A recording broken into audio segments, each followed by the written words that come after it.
Welcome to The Source, where we combine the headlines with in-depth conversations with the newsmakers themselves. I'm Pinky Webb. Today on the program, senators ask President Bongbong Marcos to dissuade the House of Representatives from pursuing the People's Initiative drive. A lawmaker questions the successive lotto wins. And the Philippine government insists it won't assist the International Criminal Court in its probe on the war on drugs. Senate Minority Leader Koko Pimentel joins us in the program.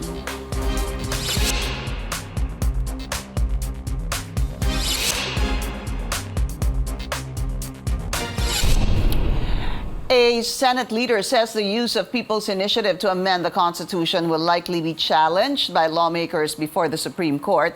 Senators question the call of COMELEC to continue accepting and counting the signatures as part of its so-called ministerial duty. All 24 members of the Senate earlier inked a manifesto to strongly oppose the supposed House-led signature campaign for a People's Initiative. Speaker Martin Romualdez has denied that he is behind the signature drive, saying that majority of the House members are in full support of the Senate-led review of the economic provisions in the Charter. Let's go straight to the source of the story. We have Senate Minority Leader Koko Pimentel. Senator, always good to have you. Maraming salamat po sa inyong oras. Magandang umaga, Pinky, and to all of our viewers as well as the listeners. Thank you for inviting me. Oh, welcome, sir. Hindi ba kayo naniniwala kay House Speaker Martin Romualdez when he says that the congressmen are in support of this resolution of both houses, wherein the Senate will lead it, it will be adopted by the House, looking into or delving into the economic provisions? Pwede, that may be true, but then I think there was an agreement that the Senate will take the lead in studying these proposals to amend the economic provisions, as well as in starting the ball rolling through a constituent assembly. So that was the obligation on the part of the Senate. But then on the part of the other party, to which the Senate leadership was talking, the obligation was, or the expectation was for them to stop the ongoing signature campaign or so-called People's Initiative, which we doubt to be from the people, because the senators have been receiving consistent reports from our own networks that congressmen or members of the House of Representatives are behind this. So it's just to make it very clear, sir, you're saying that galing talaga ito, or this is a drive coming from or launched by members of the House of Representatives. Plain and simple to you, yun po ang katotohanan. As supported by reports which senators have been receiving independently of each other from our own networks. Remember that we are nationally elected officials, so ang votes namin nanggaling po sa Batanes hanggang Tawi-Tawi. So we have our own networks nakakalat nationwide. And ito po yung consistent feedback that ang nagmo-monitor sa ground on getting the signatures are members of the House of Representatives. Sila ang umiikot, sila ang nag-pressure sa mga local government officials and other personalities. Tapos we could see in the media who are the ones boasting that they already have the minimum number of signatures. Although that is a bluff, that is not a statement of fact. But who are the ones boasting about this? Members of the House of Representatives din. So everything, all the feedback, all of the proof and the evidence point to the House of Representatives. So what is our conclusion? We are also thinking people. Wala kami ibang conclusion that this has been launched and initiated, and as well as supported, even maybe funded by the House of Representatives. Senator Koko, Ano ho ang gusto ninyong gawin ng House leadership? Exactly what it is that you want to do for House Speaker Martin Romualdez to act on?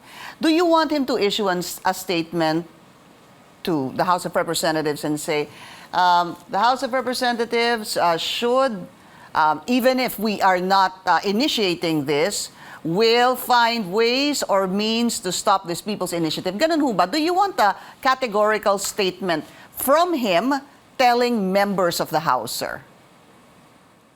I think we're beyond statements na. I mean, tapos stop na po nila yan. We will know it eh. We will feel it on the ground because we are 24 nationally elected officials. We each have our own networks, some more extensive than the others. So may feedback po kami. So wag na lang salita kasi nga na meron na ngang supposed to be agreement, 'di ba, Pinky, na we believe was not complied with in good faith. That's why yung part ng Senate, nag-initiate na si Senate President, i-freeze muna namin. Sabi namin, oops, teka muna. The Senate, the leadership of the Senate acted in good faith. Yung kausap, hindi naman ginawa yung expected niyang gawin. So, para sa amin, that's bad faith. So, we are beyond statements na.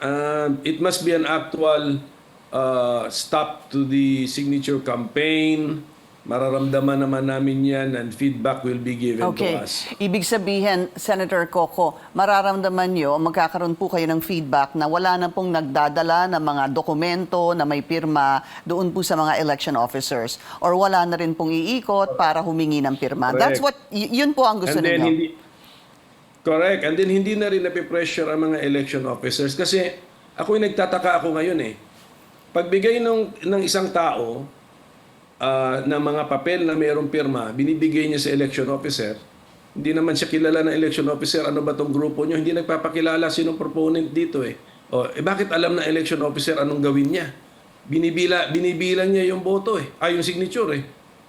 So dapat, ang makikita natin ngayon, pagbigay ng mga anonymous or unknown people ng papeles with signatures sa election officer, dapat ang sagot ng election officer, ano bang gusto niyo gawin dito?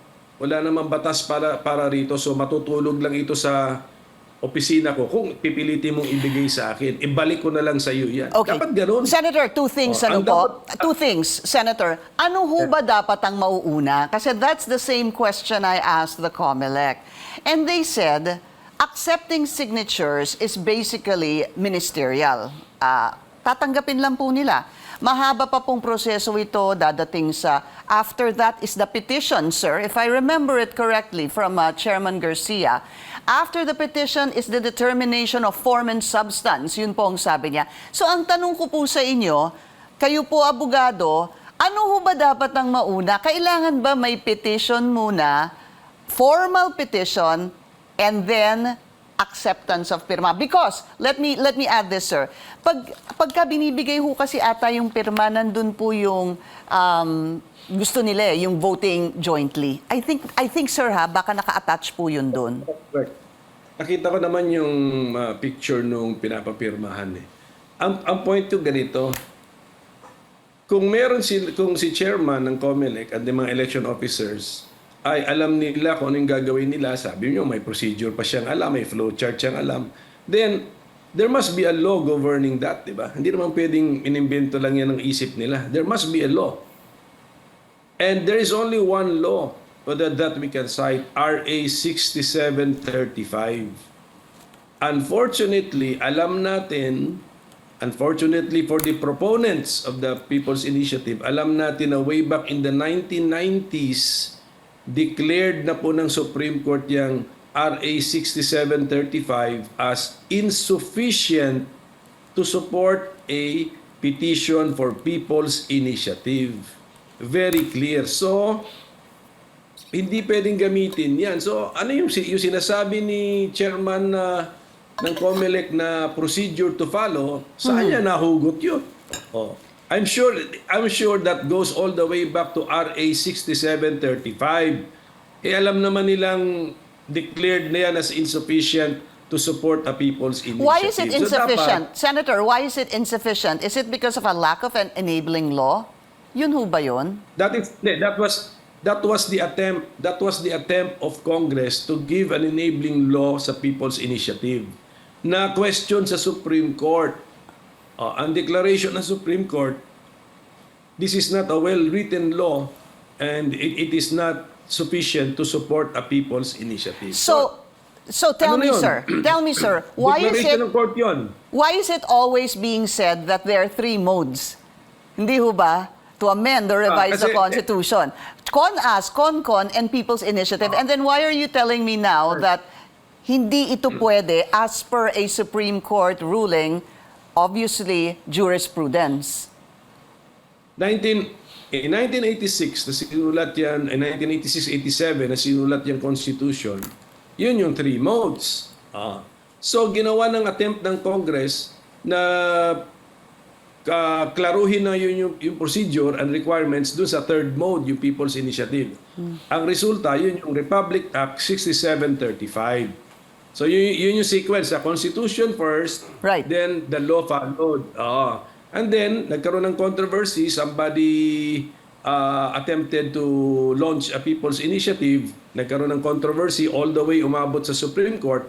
Ang declaration ng Supreme Court, that law that you are using on People's Initiative, RA 6735, is unfortunately insufficient to support a People's Initiative. Because even ang court, nung binasa niya, nalito siya. Okay? Hindi pala siya well-written law. Yung guidance hindi klaro. So sabi niya, insufficient yan for a People's Initiative. And So, what are the factors? What are was the the sequence. factors that will make it sufficient, sir? Paano ho siya magiging? we have to amend the law. I see. We have to amend the law kasi so yan ang so hindi pwedeng i-shortcut po yan, and then ang nangyari, they are taking advantage of sabi nila meron kasing second case naman. The first case actually we can refer to it as the Miriam Defensor case. Siya yung nag-file ng case there's a second case, yung Lambino case naman, na another group tried another people's initiative, and then the Supreme Court said because this group made a basic mistake, hindi naka-attach sa signatures yung what the words of the amendments, di ba? So malaking doubt na yon, alam ba kahit assume natin na genuine yung mga pirma, alam ba nila kung ano yung amendments kasi hindi naman naka-attach sa signature nila. So they made that basic mistake. So sabi ng Supreme Court doon, this petition, the People's Initiative must fail for that basic mistake, and there's no need to disturb the Santiago ruling, the I see. Miriam Defensor Santiago ruling. So that stays, and then ang sabi lang nila nito na meron daw motion for reconsideration yung Lambino Pirma Group, tapos talo pa rin sila, pero meron daw naka-insert doon na isang paragraph na ang opinion daw ng 10 justices ay sufficient yung batas. But that is not a ruling. That is not sufficient to reverse the ruling or decision of the Supreme Court en banc in the Miriam Defensor Santiago case. I need to take a break, sir, but I don't want to lose this train of thought. Ano po?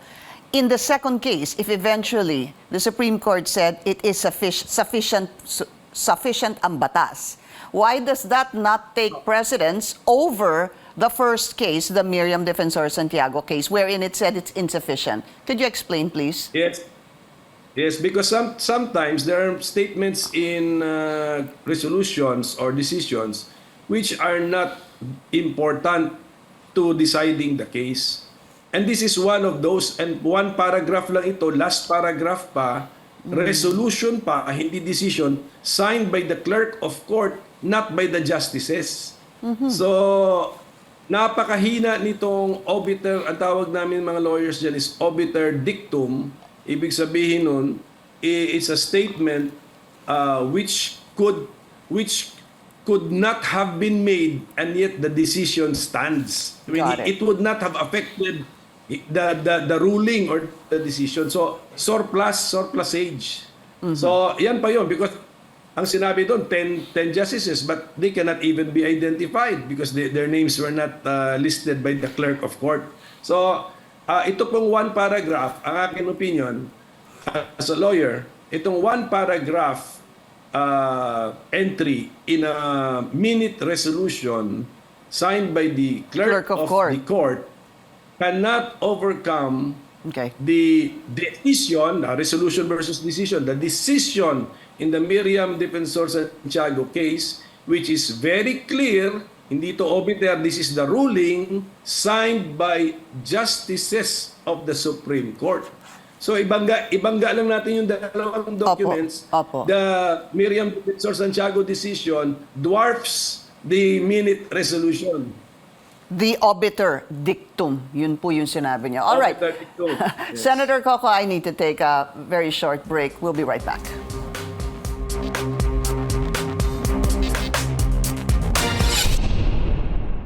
You're watching The Source on CNN Philippines. I'm Pinky Webb. Let's go straight to the source of the story. We have Senate Minority Leader Koko Pimentel. Kapag batas ho talaga pinag-uusapan, humahaba. And I'm sure our conversation isn't even enough. But I need to go a little faster, Senator Koko. Do you plan, or do the senators plan to question the People's Initiative before the Supreme Court? I cannot speak for the Senate as an institution or the senators. The better person to ask is the Senate President for the institution. But I am ready, Pinky. As far as I am concerned, I am ready to act. So, but I will. I have told my colleagues that I will defer to the plan of the Senate President. I see. And exactly what do you want to question, sir? There could be a number of things, no, even in my head. Is it the People's Initiative? Is it the alleged payoffs? Ano ho ba ang eksaktong gusto niyong questionin? Connected po yan. Okay. Ang problem natin ngayon is actually this present so-called People's Initiative. And number one, this is reserved for the people, sabi ng ating Constitution. So this should not be hijacked by public officials or government officials, especially by members of Congress, because there's already a mode. If you are a member of Congress and you have a brilliant idea on how to amend the Constitution, there is already a mode open for you, and that is Constituent Assembly. I-convince mo yung house mo, i-convince mo rin yung other house na mag-Constituent Assembly tayo because I have a very brilliant idea on how to amend the Constitution.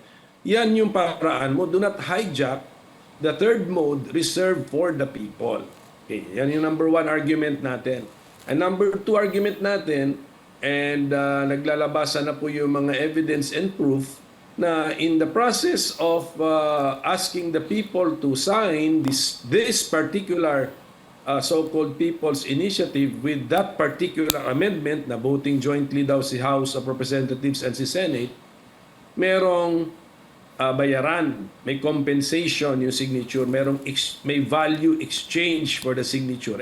That invalidates everything.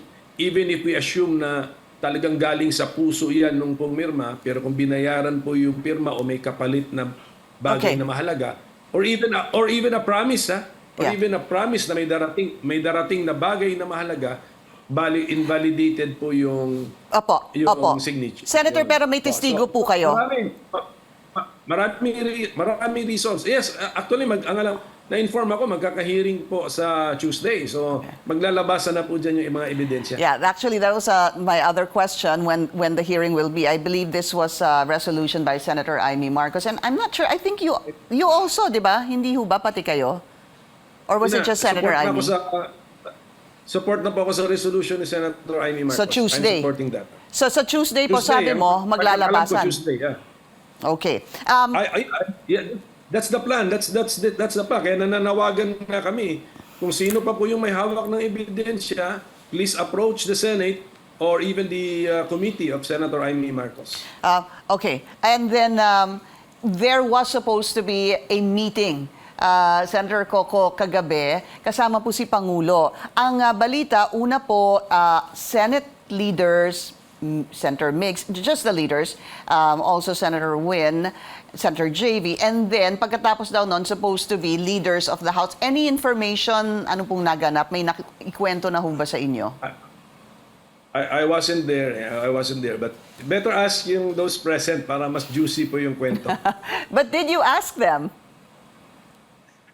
No, I tried asking them. Masama yung signal namin kagabi, kaya I don't have information. All right, and then, babalikan ko lang po yung isa kong tanong para malinaw din po sa akin. Yung pong pagtanggap ng COMELEC nung mga pirma, is to you, is that illegal? Yung pagtanggap, kasi siguro they are in doubt kung tanggapin o hindi, out of respect, tinanggap. That may, ako, I can siguro forgive that act na hindi yan illegal. But, kung tinanggap nila and they started counting, yun ang tanong ko, bakit? Why did you start counting? Who told you to count? Or what law mandates you to count? And then sasabihin mo, no, it's my duty to receive. And then also to count. All of a sudden, it became your duty to count. I mean, if there's a duty, there must be a law making it a duty. So they should be able to point to a law. Kasi otherwise, they're now spending their official time counting signatures. And then if we ask them kanino galing ito, baka hindi pa nila kilala kung kanino galing ito. But alam nila anong gagawin nila. So, and then out of a sense of duty pa. So doon na tayo. Yan siguro, we may have crossed some line there, but I'm not sure. Pag-aralan pa po yan, Pinky. Senator, kailangan po natin pag-usapan kahit saglit po yung sa lotto, pero again, a short break. We'll be right back.